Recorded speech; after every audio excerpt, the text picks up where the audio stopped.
kuri facebook.com no ku mirongo migufi ya shortwave. Turi ingingo z'ingenzi z'amakuru turambura mu kanya kuri uyu mugoroba wa gatatu wa kane tariki ya 31 z'ukwezi kwa gatatu. Perezida w'Uburusiya Vladimir Putin yatangaje ko yashyize umukono ku itegeko teka risaba abaguzi mpuzamahanga kwishyura mu ifaranga ry'Uburusiya bitaba ibyo amasezerano agahagarikwa. Igisirikare cya Uganda kiravuga ko cyishe abarwanyi b'umutwe wa M23 bagabye igitero ku butaka bwa Uganda hafi y'umupaka wa Bunagana. Bateye ku mupaka bafite imigambi yo kotsa ibyuma gikora imihanda, ariko tukaba twabamenye ko baza nuko barashe muri Uganda ibisasu, ingabo zacu zirasubiza.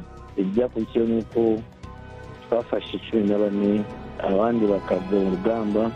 Turajya no mu karere aho ngaho ka Bunagana hahungiye impunzi nyinshi z'abanyekongo. Bimeze gute? Mu karere ka Bunagana iwacu ahangaha hafi na boda abantu ni benshi cyane, kandi babyira kugira ngo babe bajanye akabande mu nkanzu ugasanga banze, babyira gusubira muri Kongo iwabo ugasanga banze. Ni kuwa kane ntucikwe n'ikinamico runana, ibiganiro wewe na Jacques Nitegeka.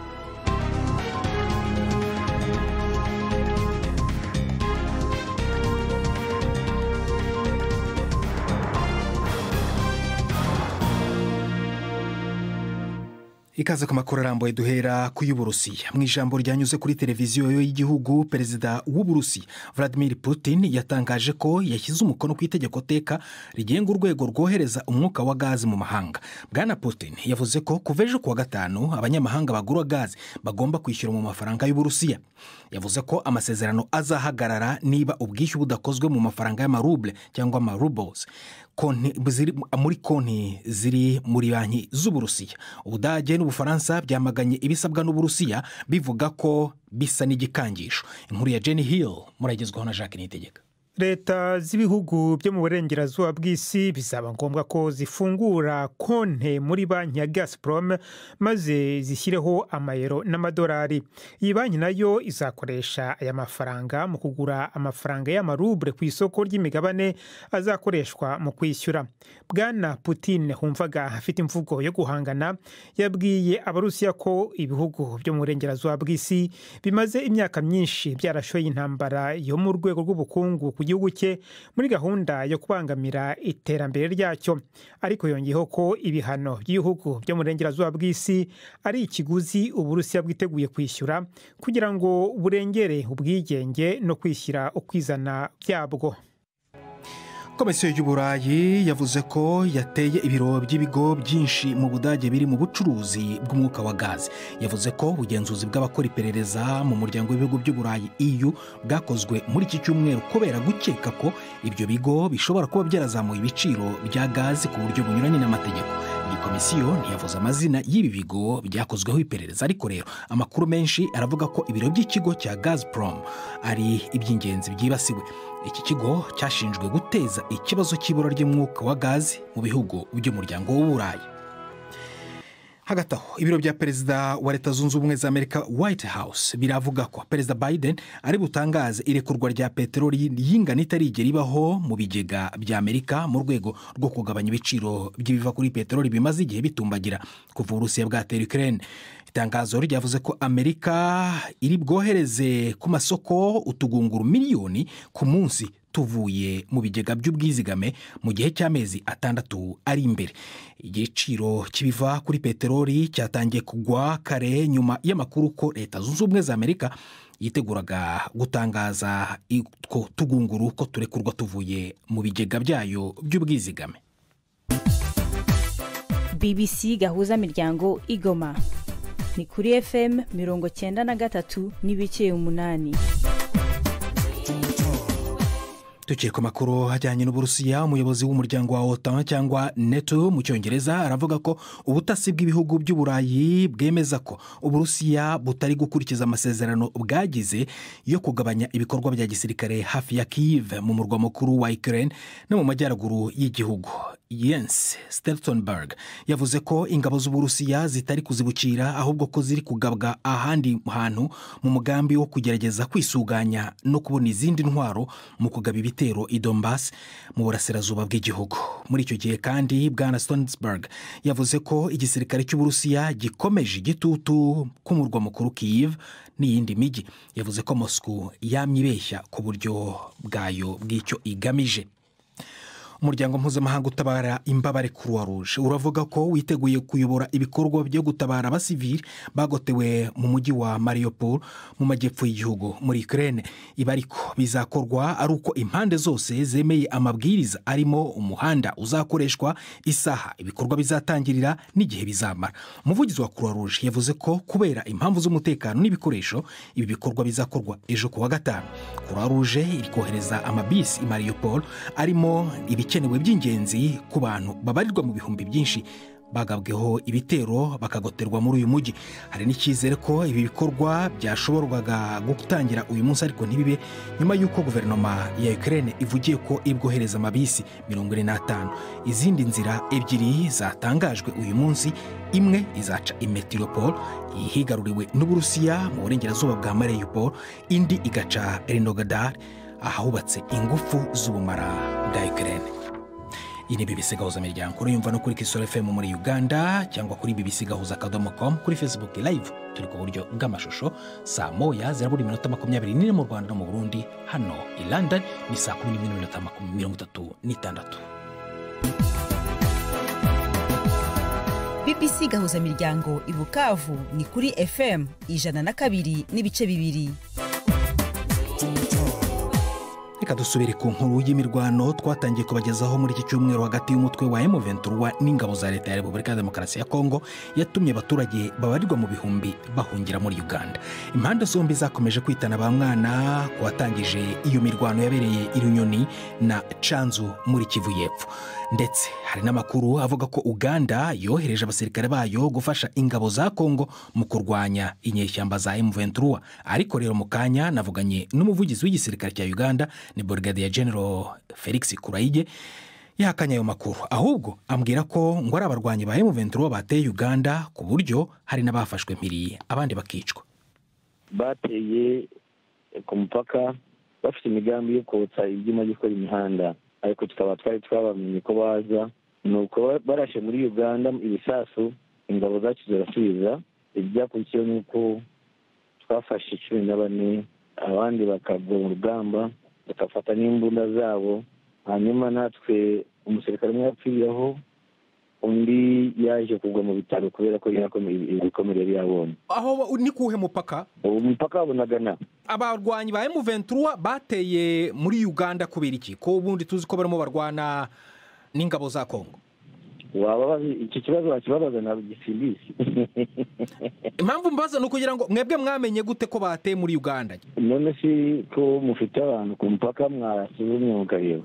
Twe cyari cyamenye indwano ko zari hafi n'umupaka, tukurikirana hafi. Icya kabiri tuza gufata kubona inkuru ko benda kuza kotsa ibyo byuma nakubwira byo bikora imihanda, kandi ibyo byuma biri ku mupaka wa Uganda na Kongo, ntabwo biri muri Kongo. Kotsa ibyuma bikora imihanda? Yego, kubitwika. Bashaka gutwika ibyuma bikora imihanda?